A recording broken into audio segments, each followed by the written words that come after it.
Chapter 7. Jonah, free at last. Following 2 weeks of what the authorities deemed highly commendable behavior, I was granted an early release from jail, and for the remainder of my sentence was given a fixed date to commence a community service program. The decision was something of a surprise, but the absence of any conflict during my time behind bars was easily understood. In jail, the threat of violence can never be averted by merely acting tough.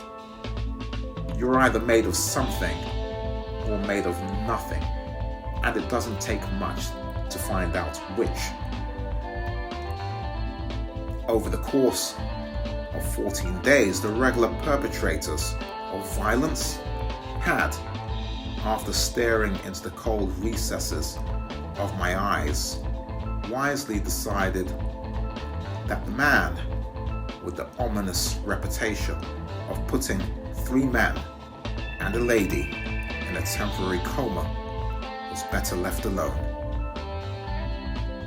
Dressed in a black sweatshirt, denim jeans, and a pair of chocolate brown leather Timberland boots, I arrived in Tottenham with just a sports bag slung over my right shoulder.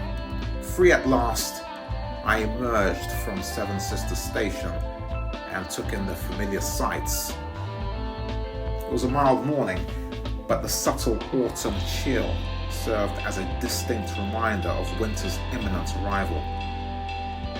Just outside the station was the small but familiar gathering of black Muslim men in their 30s and 40s. They had thick beards and were barking into loud microphones about the ills of racism and white supremacy. Passionate about their campaign, the men were also advertising a variety of magazines laid out on large tables with bold titles such as Message to the Black Man and The Final Call. I had just set out on what would have been a 20-minute hike to where I lived when the quiet vibration from my mobile phone brought me to an abrupt halt. Fishing into the pocket of my jeans, I withdrew my functional but incredibly dated Nokia handset. I recognized what looked like an international number flashing up on the screen and answered it. There was a short blast of static on the other end as I paused to hear the voice of the caller. An unusual quirk of mine, I would always wait for the caller to speak first. Technically speaking, it was they who had something to say to me, not the reverse. After a brief moment, a man's voice echoed over the speaker. "Jonah?" I recognized the voice in an instant. In fact, I remembered speaking to him only 6 months ago during a routine call I had made to check up on my now deceased guardians. It was Mr. Echo's younger brother Taffy, the one Michael referred to as Uncle and who I chose to call Mr. Taffy. "Speaking," I replied. There was another blast of static, followed by more silence. "What is the matter with you?" Mr. Taffy said. I said nothing. "Your brother told me why you refused to attend the funeral," he continued. "Do you think your job is more important than paying your respects to the man who raised you?" For a moment, I wondered what job he was referring to. Then I figured Michael must have cooked up a story to defend my absence at the funeral. "I'm sorry for your loss, sir." He said nothing in return, and I immediately understood why. "I am sorry for your loss" sounded like the sort of thing you would expect to hear from a stranger or an acquaintance, rather than a family member, albeit an adopted one. But for some reason, it felt right. As far as I was aware, Mr. Echo had been Mr. Taffy's only sibling, and I was under no illusions that despite the vigor in his voice, he was probably still coming to terms with his grief in a manner that I would never quite understand. "Thank you," he said eventually.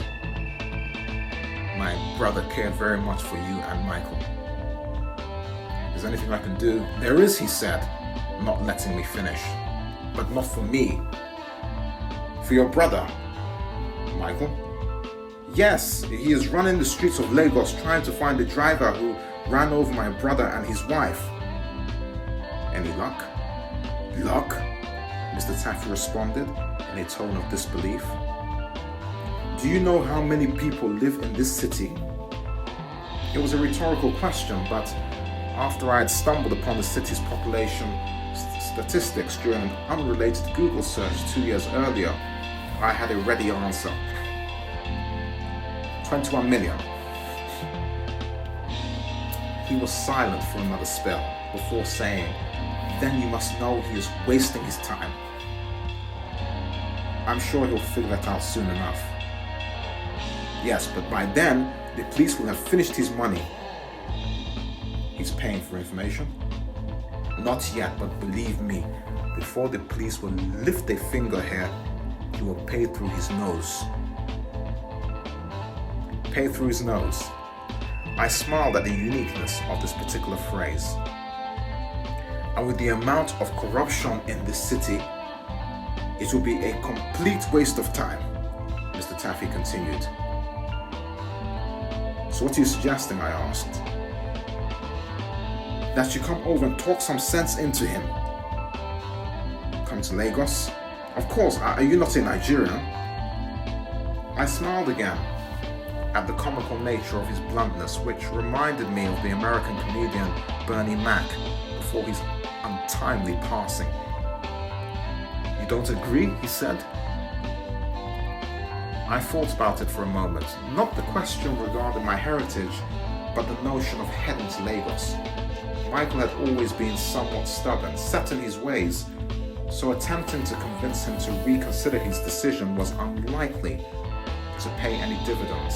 However, considering I wasn't strapped with an ankle bracelet and had 10 days before I was due to start my community service assignment, I decided that a week spent in my brother's company was likely to do our frayed relationship a world of good. "Do you have an address?" "Of course," Mr. Taffy replied cheerily.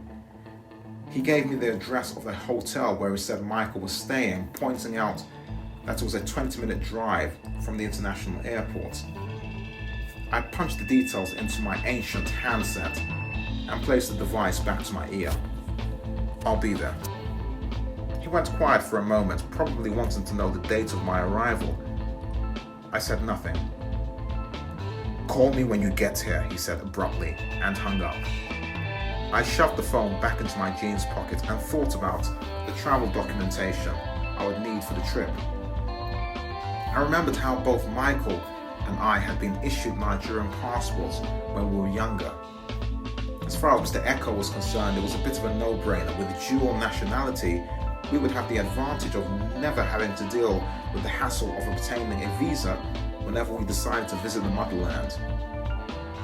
Reaching into my back pocket, I yanked out a wallet and folded it open. It was empty aside from 2 plastic cards. The first was a full driver's license, the other an American Express card that I'd always kept for emergencies.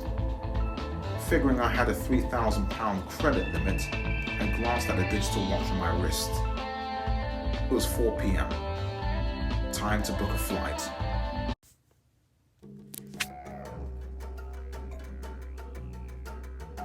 Chapter 8. Jonah. Uppercut from hell. A couple of hours later, I arrived at Heathrow Airport and used my American Express card to purchase an economy class British Airways ticket to Lagos City. Accessing the same card, I made a large cash machine withdrawal, boarded a flight, and arrived in the ex-capital of Nigeria the following morning. The city was hot as hell and made worse by an ill-equipped airport that appeared to have no air conditioning. Carrying just a single holdall over my right shoulder, I was done with immigration in record time. Departing the arrivals terminal, I found myself swarmed by a bunch of local traders offering phone cards, mobile phone handsets, and black market money exchange services. After negotiating and eventually swapping a handful of pounds sterling for the equivalent in Nigerian naira, I spotted one of several men who had been approaching passengers at random. Shabbily dressed and in his 50s, he wore a pair of flip-flops and held a massive bunch of keys. He struck me as a hand-to-mouth taxi driver, having a characteristically rough morning. Beckoning to the man, he scurried over, his face beaming with anticipation. "Oga, welcome," he said in broken English. "Where you dey go?" I handed him a piece of paper with Michael's hotel address scribbled on it. He gave it a brief glance. "Okay, I know the place." He reached out a hand to relieve me of the bag over my shoulder, but I raised a palm in protest. "How much?" The driver glanced at the paper again as though to confirm something he had missed first time around. "The place Faro." That's not what I heard. He grimaced with the discomfort of a con man who had just been rumbled. He forced an apologetic smile. "Okay, 15,000. 15,000 naira, the equivalent of £30. Cheap, but probably not a figure set in stone. 10, I shot back. "Just make it 13, I beg," he pleaded. 11, I said, beginning to enjoy the haggle. "Okay, 12, he replied, and before I could refuse, quickly hoisted the bag off my shoulder. As he trotted in the direction of a parked car, I followed, happy to give him a break. Moments later, we were speeding through the darkened morning in a 3-decade-old Honda. The motorway was dusty and in bad shape, but the vehicle was notably in excellent condition, and judging by the driver's unique ability to circumvent lethal-looking potholes which appeared like hidden landmines on enemy territory, it was no secret why. "How are you finding Nigeria?" the cabman said. "Only been here a couple of hours." He smiled. "I love this your accent, oh." He shot a look in my direction. "London or Americana?" "London." "Of course, London," he roared in excitement. "London big boys, Avi?" He gave me the look of a man who was about to divulge a precious secret. "One day I will come and join you people over there," he whispered. "You're more than welcome," I said. "To stay with you?" he asked enthusiastically. "To visit the country." He nodded, seemingly disappointed with my answer. Then his eyes lit up once again. "You know, I have one friend who can arrange visa for me. Only the amount he is charging is too much." He paused for a beat, as though waiting for an opinion or an offer. I gave neither. He looked at me and his face split into a giant smile. "But with God, nothing is impossible." I didn't respond, but this time for a separate reason. Directly ahead of us, at a distance of approximately 600 yards, a couple of casually dressed men stood in the middle of the road. The men were armed with beaming flashlights, which they pointed right at us. "Police?" I asked. "Yes, Oga," he wailed in despair as he slowed down. "But please, you could talk small, because if they know say you from yonder, they would demand money." I said nothing. My attention was still fixed on the two men, and something seemed out of place. Rather than wait for us to arrive, they were moving in our direction, marching straight at us like a pair of hired thugs with a major axe to grind. Then in a split second, both men broke into a sprint and charged towards us like a pair of leopards in pursuit of a helpless deer. One of the men whipped out a gleaming machete that was tucked into the front of his trousers, while his partner unshouldered what resembled an AK-47 assault rifle and leveled it at the motor vehicle. "Armed robbers!"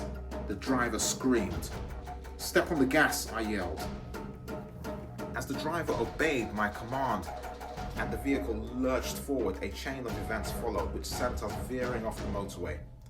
Illuminated by the car's headlights, a long, booby-trapped flat panel of wood appeared from nowhere. The wood was layered from one end to the other with a bunch of vertically placed 9-inch nails which, like the merciless bite from a great white, flattened both of the car's front tires in an instant.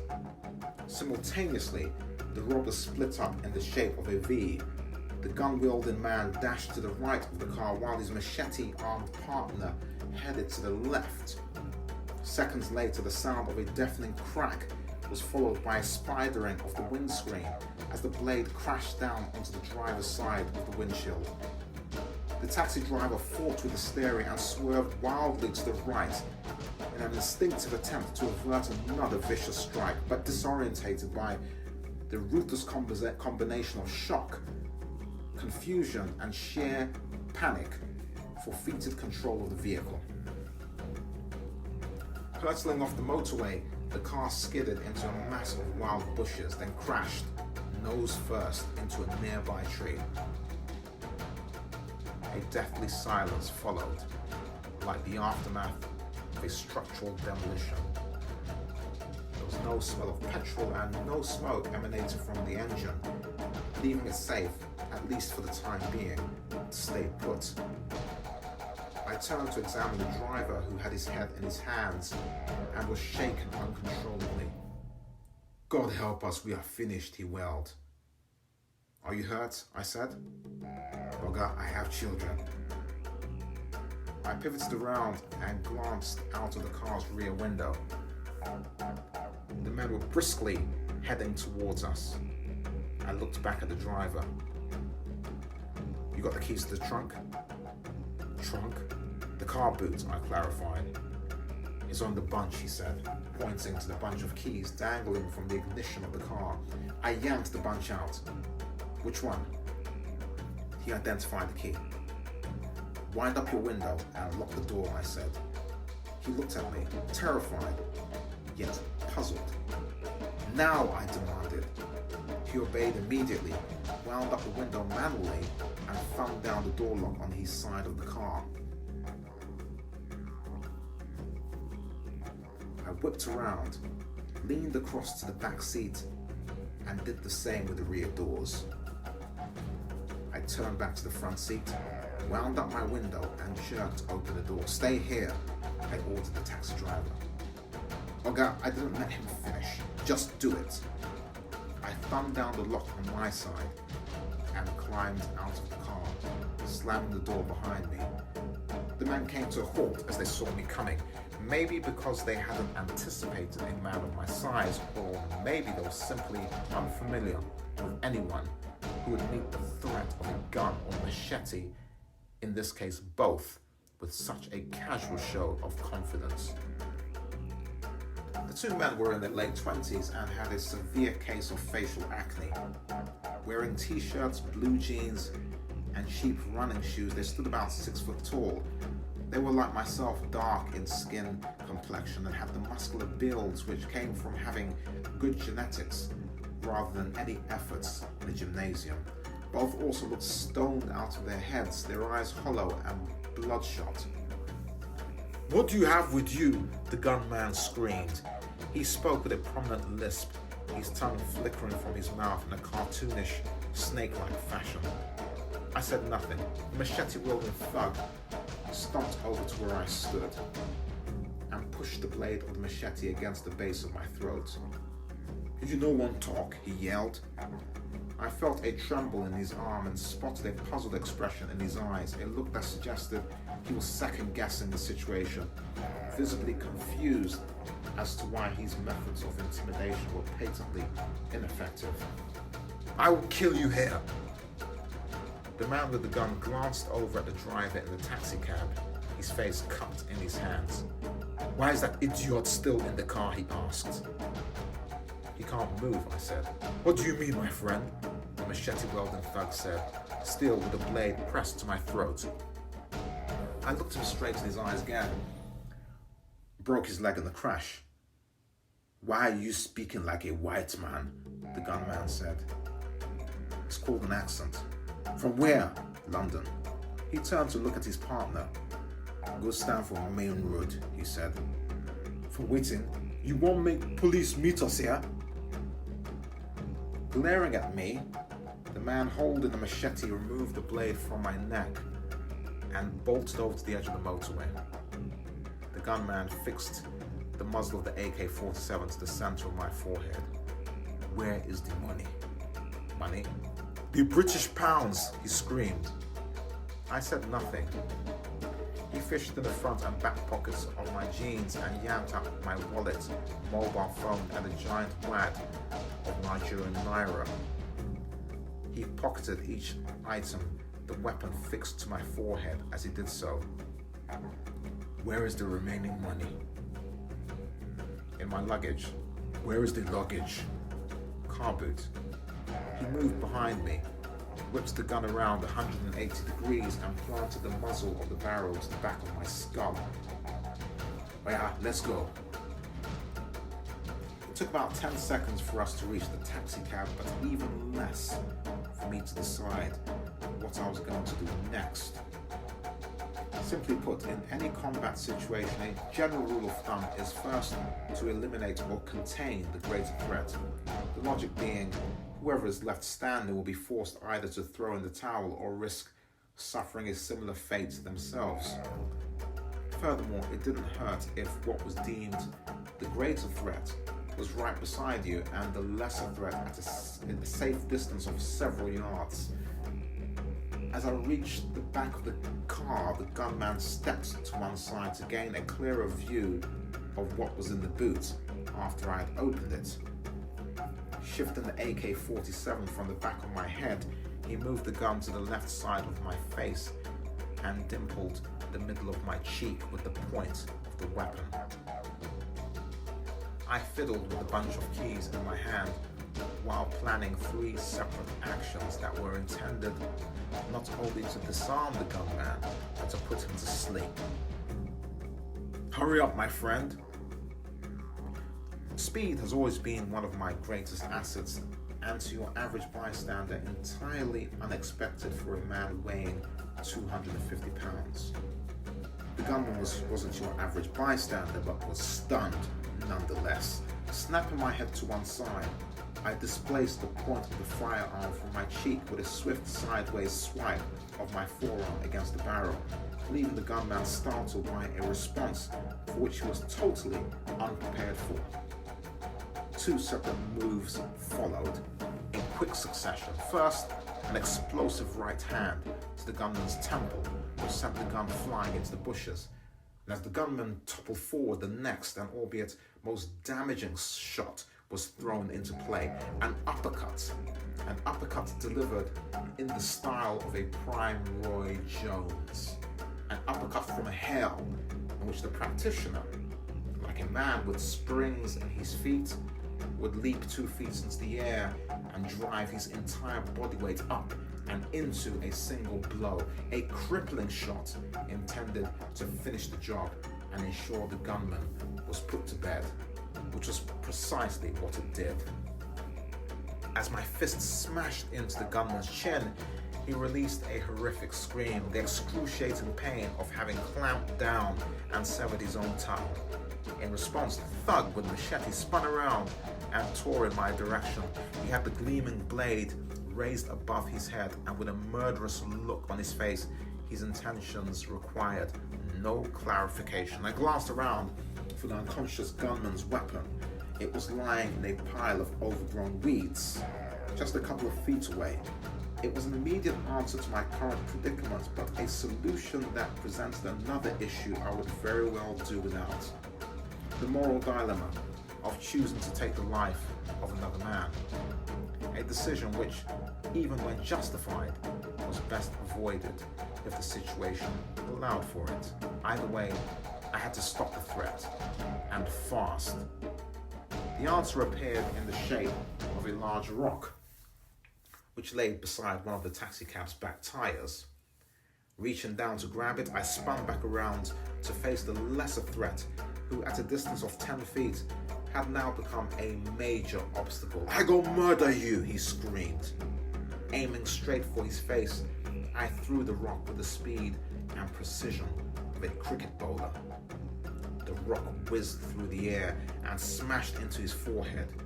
He let out a loud groan and dropped the machete. Then with his legs turned into jelly, he did a funny dance, crashed into the back door of the taxicab, and collapsed to the ground in a state of unconsciousness. Picking up both the machete and the gun, I retrieved my money and wallet from the pockets of the gunman. Then I beckoned to the shaken taxi driver.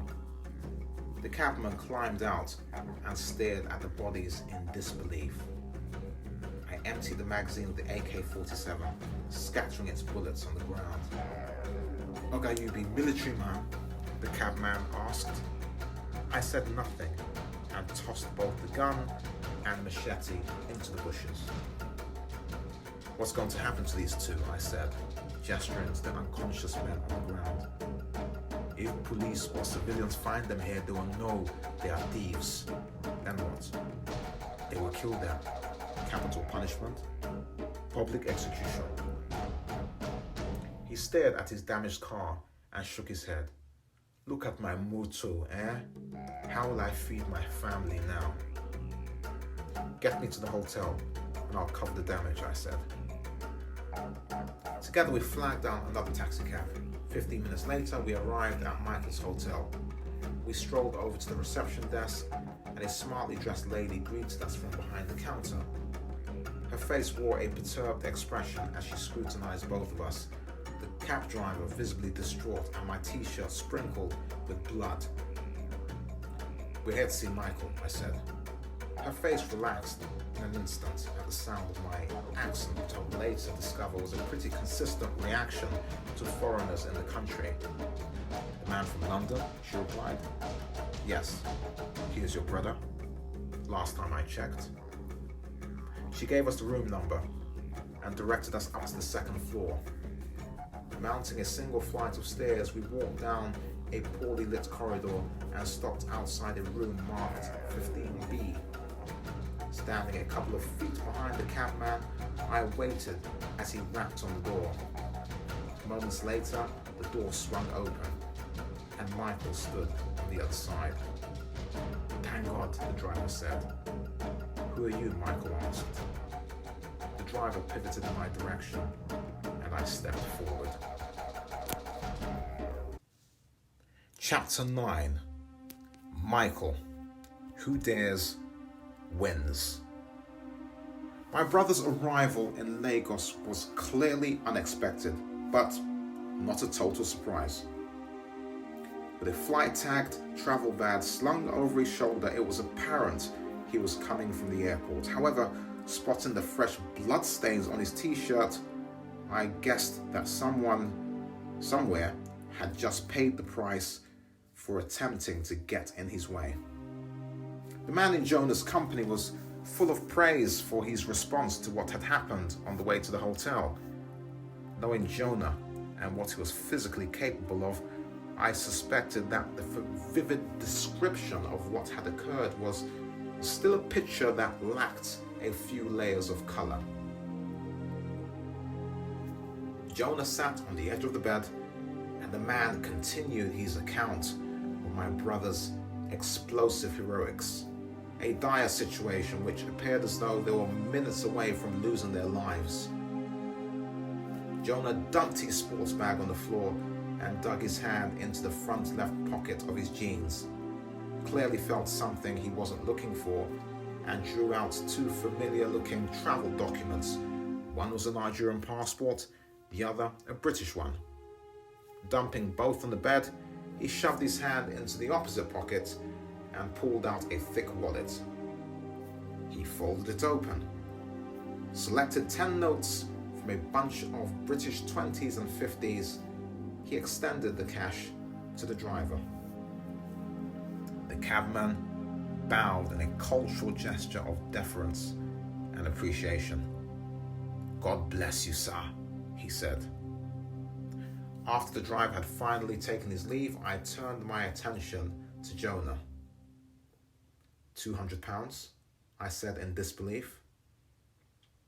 "Should cover the damage to his car," Jonah replied casually. "Just won the lottery?" "American Express car," he replied, matter-of-factly. He lay back on the bed, locked his fingers behind his head and stared up at the ceiling. "You know, you get a bank charge for that sort of thing," I said. "It's only money," he replied. He shot a look in my direction. Besides, he needed it more than I do. I sat beside him. "Been here less than 5 hours and you're already in a fight." Wasn't exactly a fight. I took a close look at him and picked up on something I'd never noticed before. He looked fatigued, not the sort of fatigue you get from being jet-lagged, but the kind you associated with years of physical wear and tear. Then there was the matter of the cut beneath his eye, which was probably less than a month old. I'd never known Jonah receive an injury in a fist fight. He had always been too fast, too slick, too explosive. But at 36 years of age, maybe the physical assets that had made him near invincible in hand-to-hand combat were giving way to the inevitable clutches of Father Time. "What happened to your eye?" I said. "Someone got handy with a beer mug," he replied. "Over what?" "Marilyn Monroe." I smiled quietly to myself. Jonah's humor had always been terminally dry, but in the 36 years I'd known him, he probably wouldn't have had it any other way. "How's Dammy?" he asked, referring to my daughter. "Awesome. Just turned 7 last month." "Get to see her often?" "Not enough." "Guess it comes with the territory." I glared at him, instantly picking up on the twisted sarcasm of his response, a reference to the warning he had given me on the day I'd told him about my decision to marry an exotic dancer. A woman Jonah knew from the gentleman's club he had previously worked as a doorman. "Bad idea," I remembered him saying at the time. "She'll always be a stripper." "Is that your way of saying I screwed up?" I said. "Should have listened to me, Michael." "Why? Because we had a difference of opinion?" "No, because my opinion was right." Glaring at him, a part of me wanted to explode and launch a verbal tirade, tell him how wrong he was, how far he'd crossed the line. But then there was the other side of me, one that was both rational and objective. A side of me that had to admit Jonah was right. He was right then, and he was probably right now. "So what are you doing here?" I asked. He turned his head sideways and stared at me. "To make sure you don't let the cart run off with the horse." "You don't think it's important we try to find out who did this?" His gaze reverted to the ceiling. "No," he said, his tone deadpan. "Why the hell not?" I yelled back. He didn't react. Didn't even look at me. "Bad odds," he replied. I stared at him in disbelief. "Bad odds?" I felt like leaning across and delivering a solid punch to his solar plexus, but glancing at his overwhelmingly powerful physique, thought better of it. "I'm going to pretend you didn't say that," I muttered. "Doesn't make any less of a fact." "Says who?" "Numbers." He paused for a moment. "Do you know how many people live in this city?" "What's that got to do with anything?" "Over 20 million, he said, ignoring the question. "Chances of a decent police force tracking down a hit-and-run driver under those conditions are beyond slim." Again, my immediate instinct was to defend my position. I wanted justice, but from the look of things, Jonah and whoever shared his opinion couldn't give a monkey's. There was also something else, something Jonah had apparently misunderstood. after speaking to an inspector who had subsequently disappeared off the face of the globe and meeting a bunch of police officers who took bribes to perform their duties, Lagos City seemed the last place to use the adjective decent and police force in the same sentence. How about a corrupt police force, I asked. Even less, he replied. Uncle Taffy feels the same way. About the police? Yeah. Reckons they're a bunch of crooks. Wouldn't surprise me. Already witnessed it firsthand, I admitted. Jonah acknowledged this with a quiet nod and gazed in my direction. Being emotional about this situation isn't going to fix anything, Michael. It never does. His eyes returned to the ceiling like an elderly sage, delivering an enlightening stream of consciousness. But I'll tell you what it will do. It will bring out the opportunists. His tone dropped a beat, as though he was speaking to himself. Like a medium who tries to convince you he can talk to the dead. Then what? I said. He looked at me again. Then they'll take you for every penny you have. I went quiet for a spell. Jonah was probably right. Uncle Taffy too. Maybe this exercise was a waste of time, a wild goose chase that would likely end in disappointment and potentially put me out of pocket. Only I couldn't walk away just because the odds of success were unfavorable. I mean, deep down, a part of me wished I could. Wished I had the singular focus and cold objectivity of the 6'5" force of nature before me, but then we were two different animals, Jonah and I. Always had been, probably always would be. Maybe so, I said. But you know what they say, who dares wins. I waited for a reaction, didn't get one, and turned to look at Jonah. He was fast asleep.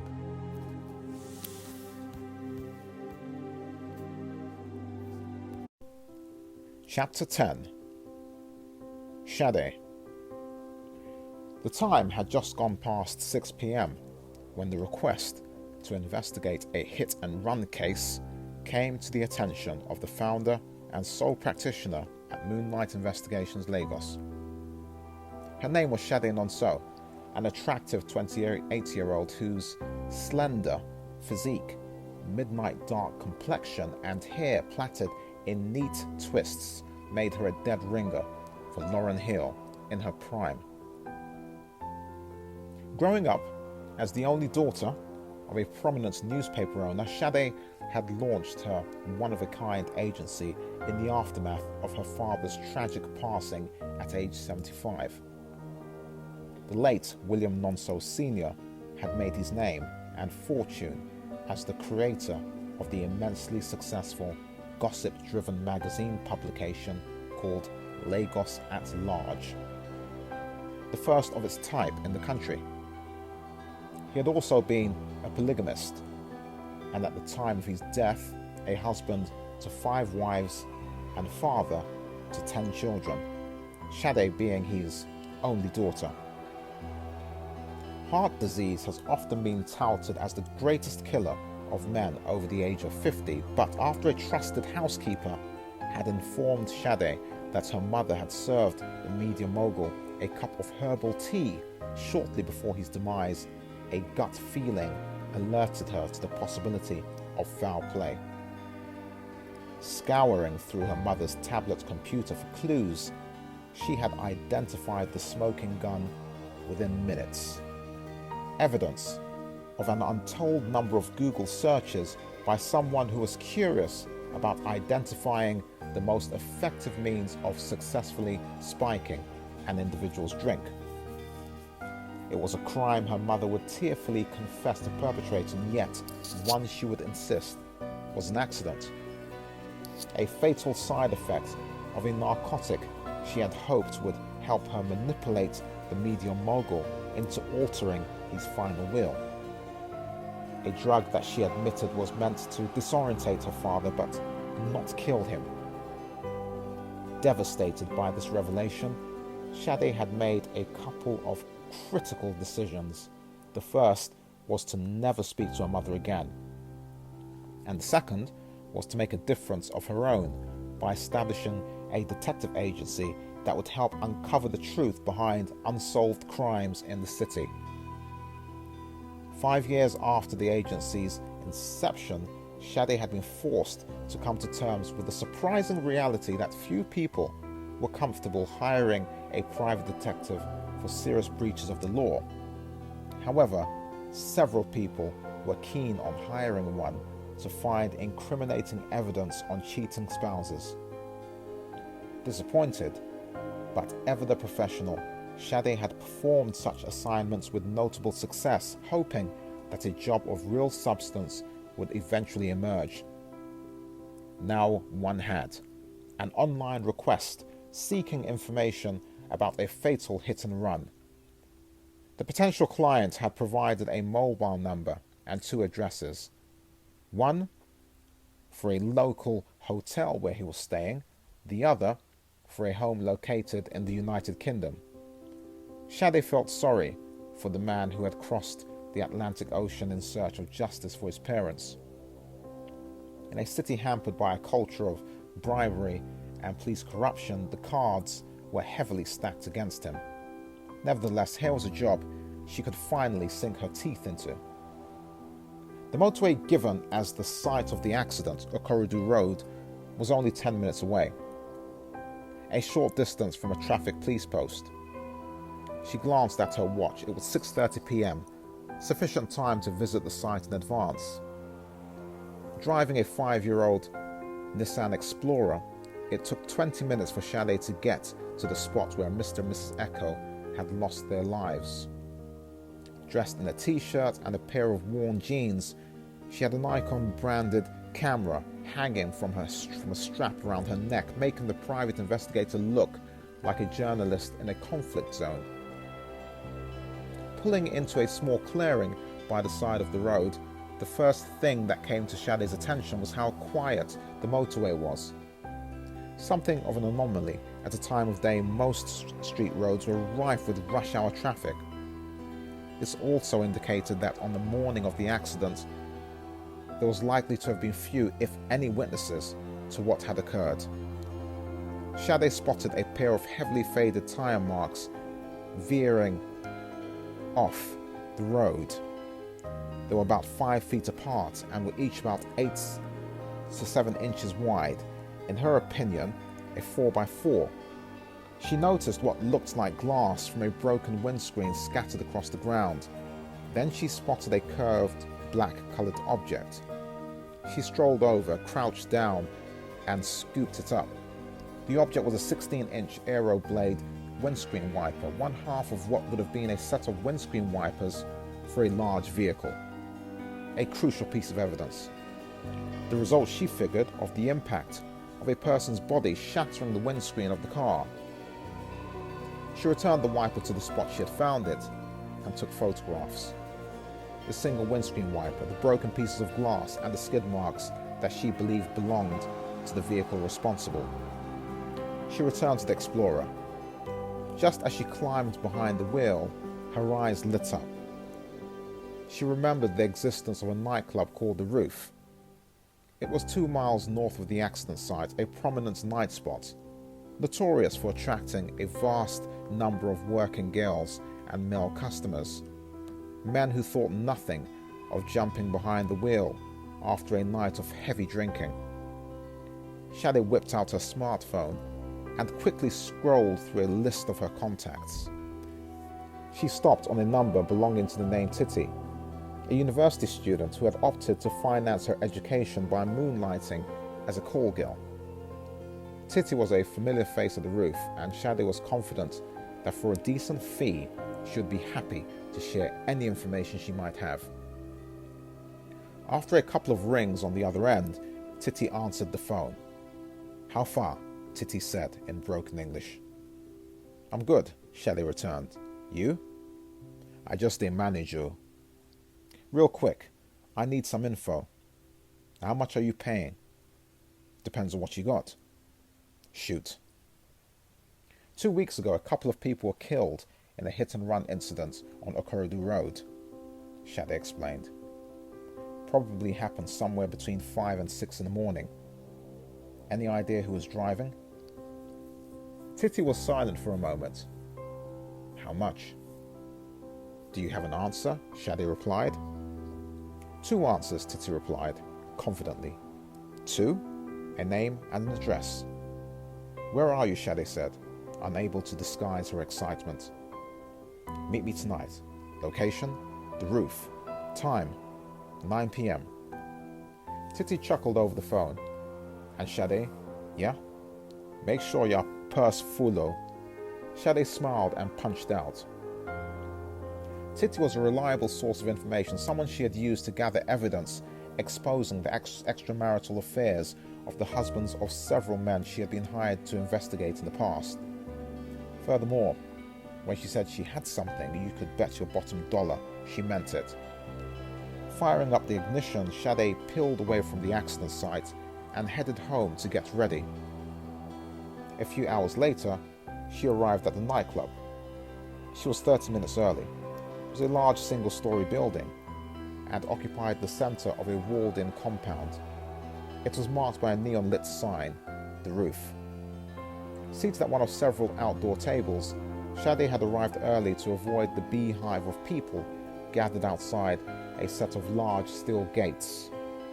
Gates that served as the primary entrance to the compound and were manned by 2 fierce-looking, truck-sized doormen in muscle shirts and denim jeans. Bopping her head to the latest in Afro-pop echoing from inside the building, Shadi casually sipped a bottle of Evian water while surveying her surroundings.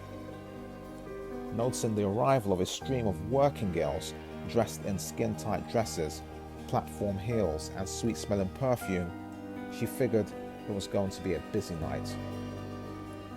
At about 9:30 p.m, Titty made her entrance and sauntered over to where Shadi was seated.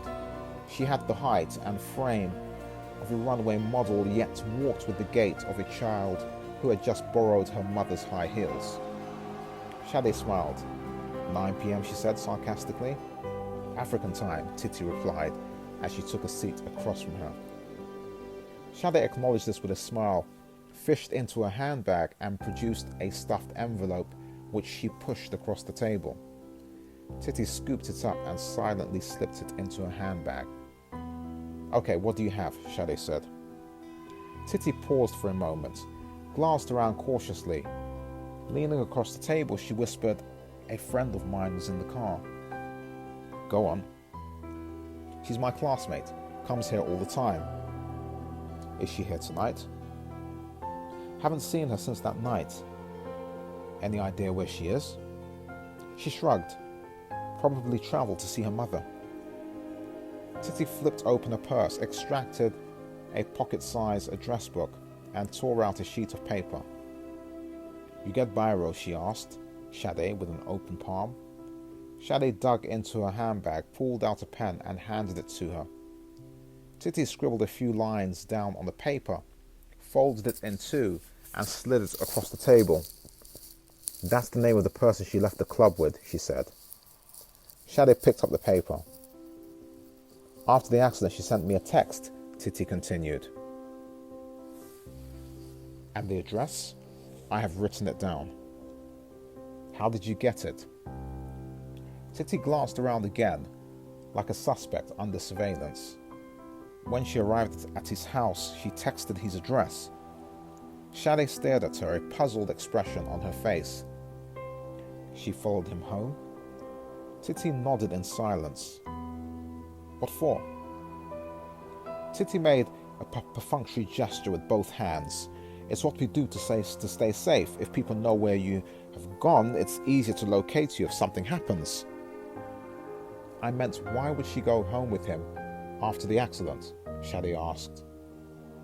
How else is she going to make her money? Titty said.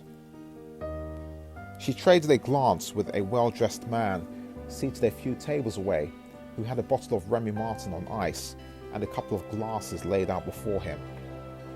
Turning back to Shadi, she patted her softly on the hand in a parting gesture. Be like say I get customer, she said, and rose to her feet.